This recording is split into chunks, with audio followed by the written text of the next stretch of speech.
Ada 3 orang sahabat, berbeda kedudukan mereka ini. Mereka di mata Nabi SAW punya kedudukan lebih tinggi dari yang lain. Artinya, nggak masuk di akal kalau mereka tidak hadir dalam peperangan. Yang pertama Ka'ab bin Malik. Karena ini ahli Badr, hadir di perang Badr. Sama dengan Hilal nanti, dan juga Mararah. Ya. Tapi Ka'ab yang paling banyak ceritanya. Ka'ab mengatakan, aku pun mendatangi Nabi SAW. Dan dalam perjalanan dari rumahku menuju ke masjid untuk bertemu dengan Nabi SAW, aku berkata dengan jiwaku sendiri, demi Allah, tidak ada yang bisa menyelamatkanku hari ini kecuali kejujuran. Ka'ab berkata, saat aku menemui Nabi SAW dan mengucapkan salam, maka beliau menjawab, tapi dengan senyum yang diikuti dengan penuh kekecewaan dan marah. Nabi SAW lalu bertanya kepadaku, apa yang menghalangimu ikut berperang bersamaku? Ka'ab lalu menjawab, demi Allah, wahai utusan Allah, aku belum pernah memiliki harta sebanyak saat aku tidak ikut perang bersama anda. Dan aku tidak punya uzur sama sekali, kecuali hanya kelemahan jiwa dan kelalaian saja. Tolong digarisbawahi dulu kalimat ini teman-teman sekalian. Ini kejadian besar ini. Karena kejadian Ka'ab bin Malik ini diceritakan dalam Al-Quran untuk menjadi pelajaran bagi kita semuanya, dan juga dalam riwayat-riwayat Sahih Bukhari dan Sahih Muslim dijelaskan tentang kisah ini. Di sini Nabi SAW marah dengan sahabatnya, dan ini pelajaran bahwasanya boleh seseorang yang sudah merasa sangat dekat dengan temannya marah kalau memang dia lihat temannya itu meninggalkan ibadah, meninggalkan kewajiban-kewajiban, lalai, dan marahnya ini karena Allah Subhanahu Wa Taala. Nabi SAW sini marah dengan Ka'ab. Sementara ada sahabat-sahabat Nabi yang lain yang tidak disebutkan semua namanya di dalam buku-buku sejarah, tapi mereka datang salam dengan Nabi, minta maaf, mana Nabi SAW maafkan. Tapi Ka'ab ini berbeda. Nabi SAW malah tanya, kenapa kau nggak ikut? Maka di sini bolehnya seseorang marah dengan sahabatnya kalau sahabatnya jauh dari Allah SWT. Dia memarahi, dia membenci, dia menegur, dia mengingatkan, dan juga mencintai karena Allah Subhanahu Wa Taala. Di sini lihat bagaimana Ka'ab bin Malik. Dia menceritakan kisahnya teman-teman. Dia bilang begini, pada saat aku ucapkan tadi kalimat itu, ya Rasulullah, demi Allah belum pernah hartaku sebanyak pada saat aku tidak ikut sama anda. Artinya lagi melimpah-limpahnya, panen kurma, uang banyak, lagi sehat, anak-anak juga lagi nggak ada sehat, istri lagi baik, semuanya nggak ada masalah. Aku tidak hadir ya Rasulullah kecuali karena kelemahan jiwa, nggak ada yang lain. Kata Ka'ab diceritakan gitu. Coba lihat, kita seperti masuk dalam alamnya beliau ini radhiyallahu anhu. Dia mengatakan, pada saat aku pulang ke rumahku, sementara kaumku berbondong-bondong mendatangi rumahku, dan berkata, wahai Ka'ab, karena beritanya Ka'ab ini untuk disampaikan di masjid, orang-orang pada dengar, tersebar berita apa yang Ka'ab ucapkan. Maka semua orang datang ke rumahku dan berkata, wahai Ka'ab, semua orang, maksudnya kaumku datang ke rumahku dan berkata, semua orang, hai Ka'ab, meminta maaf, dan Nabi SAW menerima maaf mereka, serta Nabi memohon ampun untuk mereka. Kenapa tidak engkau cari uzur saja, buat saja alasan apa? Lalu Nabi SAW menerima dan beristighfarlah untukmu. Dia beristighfar untukmu sehingga engkau lepas dari belenggu kehidupan. Kata Ka'ab, sungguh mereka terus saja mendesakku sampai aku hampir saja kembali ke Nabi SAW dan membuat-buat uzur agar dimaafkan, dan sungguh aku telah diberi oleh Allah lisan yang lancar dan akal yang cerdas dalam menyusun kata-kata. Tetapi aku berkata kepada kaumku, apakah ada orang selainku yang sempat menyampaikan udzur yang sama denganku? Ada nggak yang alasannya sama dengan aku? Atau alasan mereka berbeda?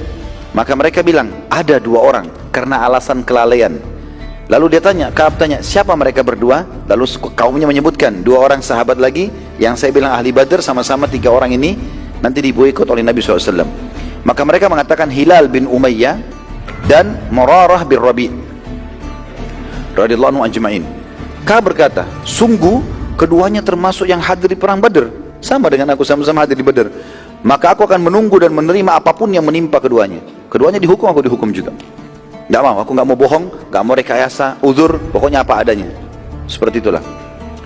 Saat itu keluar sebuah instruksi dari Nabi SAW pada hari itu juga, agar seluruh muslimin, tidak terkecuali satu kota Madinah, tidak boleh mengajak berbicara 3 orang, Ka'ab bin Malik, Hilal bin Umayyah, dan Mararah bin Rabi'. Khusus 3 orang ini. Maka serentak seluruh Madinah, tidak satu pun, semuanya, kata Ka'ab, tidak satu pun berbicara denganku. Satu pun tidak ada. Sampai aku mengucapkan salam saja, tidak ada satupun yang menjawab. Assalamualaikum gak dijawab, padahal ada pahalanya gitu. Ya.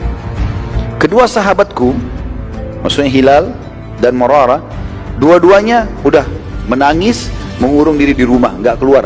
Sholat jamaah pun tidak pergi ke masjid, tinggal di rumah sudah. Sementara aku karena lebih muda daripada mereka, kata Ka'ab, maka aku berusaha berperilaku biasa saja, walaupun dalam hati ini sulit dan sempit rasanya. Aku ikut sholat berjamaah bersama Nabi SAW, dan selesai sholat wajib, aku pun mendatangi Nabi SAW yang sedang duduk bersama beberapa orang sahabat beliau.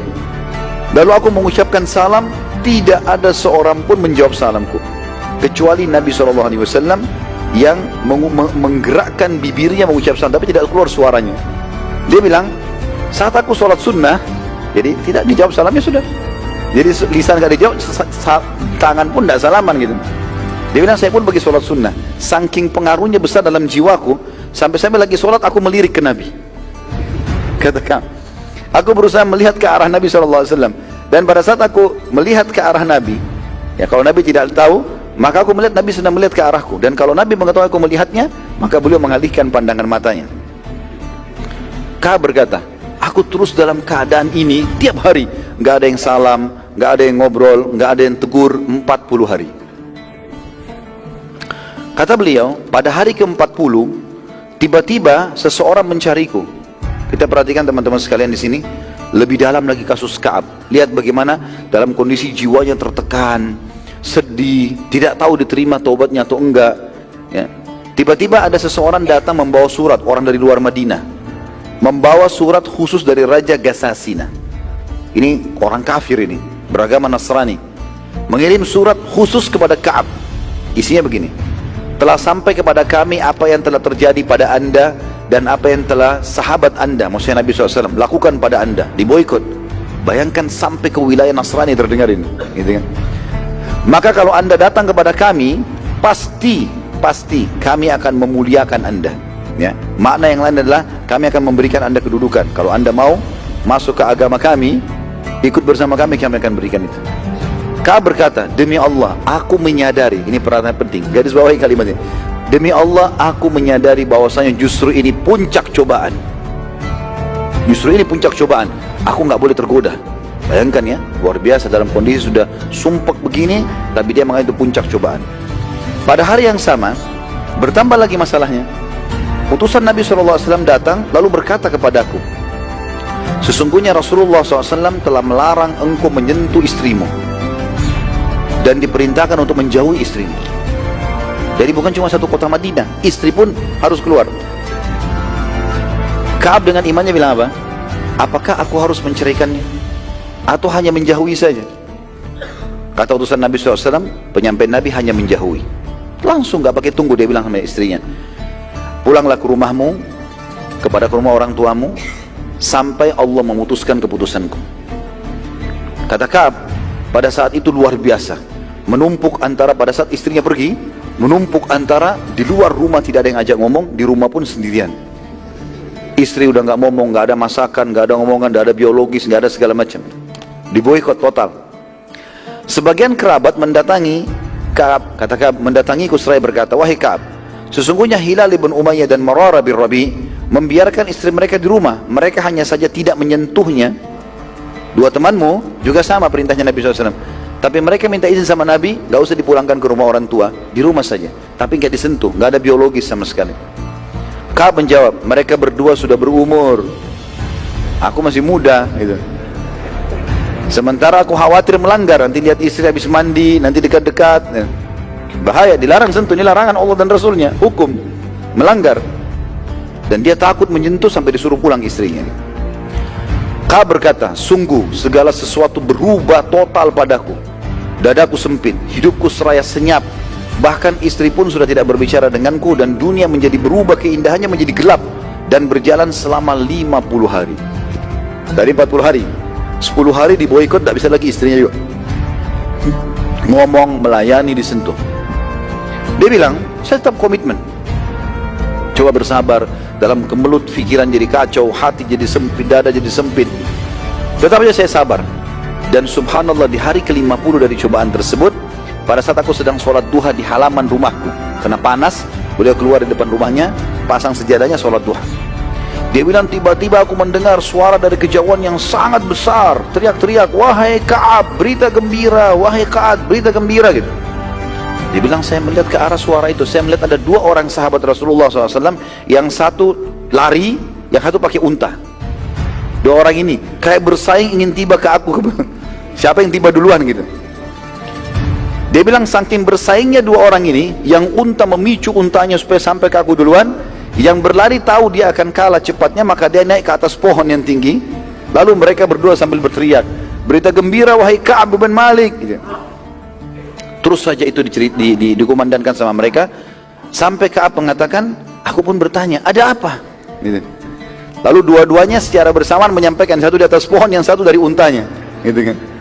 Jadi saking berita gembira luar biasa, dia mengatakan, berita gembira, telah turun ayat Al-Quran yang menerima taubatmu.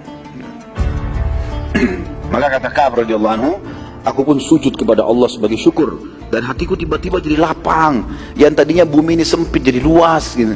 Tadinya sumpek jadi lega, kepala rasanya sempit, luas semuanya. Karena gembiranya, maka aku langsung mengambil bajuku dari dalam rumah dan aku memberikan kepada dua orang itu. Dia bilang, saya pun segera ke masjid, penasaran ingin tahu ada apa di masjid. Maka masjid ternyata dipenuhi oleh kaum muslimin, karena Nabi SAW kumpulkan mereka telah turun ayat Al-Quran. Dan begitu aku masuk, maka mereka serentak berlumba-lumba berteriak sambil mengatakan, bergembiralah wahai Ka'ab atas taubat yang Allah terima. Bergembira wahai Ka'ab atas taubat yang Allah terima. Jadi kita bisa lihat teman-teman, bagaimana gembiranya mereka pada saat itu apa? Karena taubat. Kita malah gembira naudzubillah dengan maksiat, dengan pelanggaran agama, gitu kan. Bangga bisa menipu orang, bangga bisa berzina, bangga bisa ini dan itu. Ini mereka bangga justru karena saudaranya diterima taubatnya oleh Allah Subhanahu wa ta'ala. Kata Ka'ab, aku pun langsung target ke Rasulullah SAW. Datang, cari Nabi SAW di mana. Nabi SAW di depan, duduk sama sahabat-sahabat yang senior nih. Lalu aku mengucapkan salam. Mereka pun menjawab. Lalu berdirilah orang yang paling pertama, dan aku tidak bisa melupakan perilakunya, Talha bin Ubaidillah radhiyallahu anhu. Talha lalu berdiri. Talha bin Ubaidillah salah satu dari 10 orang yang dijamin masuk surga ini, ya. Berdiri lalu mengatakan, memelukku sambil membisikku kalimat mengatakan, terimalah berita gembira dengan taubat Allah yang maha pemula, Allah maha mulia. Nabi SAW lalu bersabda kepada Ka'ab, memperdengarkan semua sahabat, bergembiralah wahai Ka'ab, sungguh engkau hari ini engkau telah menerima berita yang paling wajar dan layak engkau syukuri semenjak ibu melahirkan.